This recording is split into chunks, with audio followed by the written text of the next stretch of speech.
conference. Thank you for that love. At primary school, in particular, children need the space and the freedom to let their imaginations roam. Instead, at the ages of just 7 and 11, we put them through unnecessary pressure of national exams. I think that is wrong, and I think parents agree that is wrong.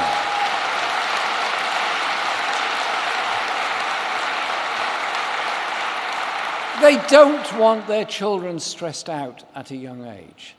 SATs and the regime of extreme pressure testing are giving young children nightmares and leaving them in floods of tears.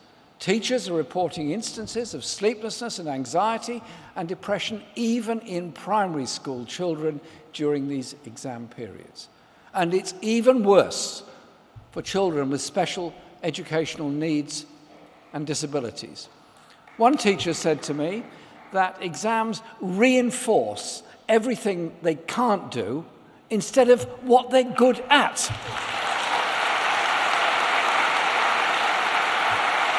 And when the system forces teachers to teach the test, narrowing down the range of learning to core parts of core subjects to get through exams, that's not actually helping pupils.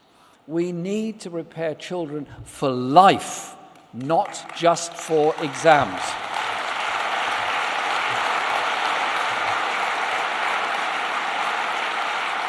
These tests are bad for children, bad for parents, and bad for teachers. We need a different approach.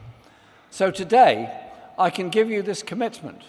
The next Labour government will scrap primary school SATs for 7 and 11 years old.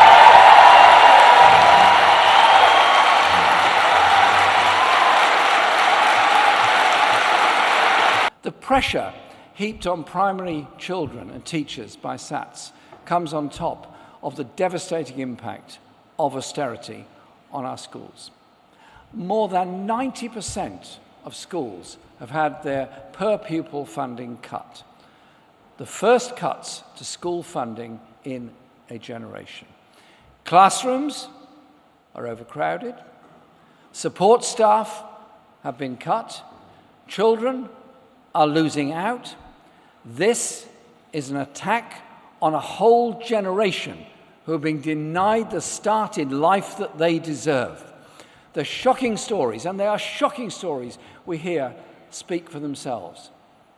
Head teachers sending out begging letters to parents, asking for money to buy basics like glue sticks and paper. Teachers staying behind after hours to clean classrooms. Schools closing on Friday as they simply don't have the money to pay the staff or pay the bills to keep the school open all week. This, in the 5th richest country in the world, this is the reality of 9 years of Conservative government and austerity. And at the centre of that agenda is the creation of a national education service, which will be the great legacy of the next Labour government. It will remove the corporations from the classroom and the campus because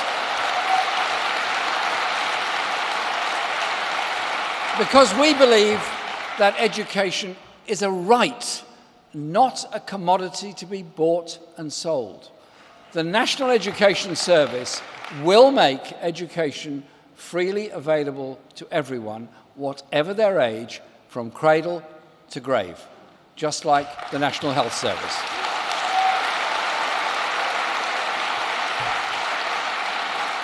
My great friend Tony Benn used to say that education should be like an escalator running alongside you throughout life, that you can get on and off whenever you want. What a wonderful way of putting the idea of access to education at any point in your life. So we will make free lifelong learning a reality, and we will abolish tuition fees.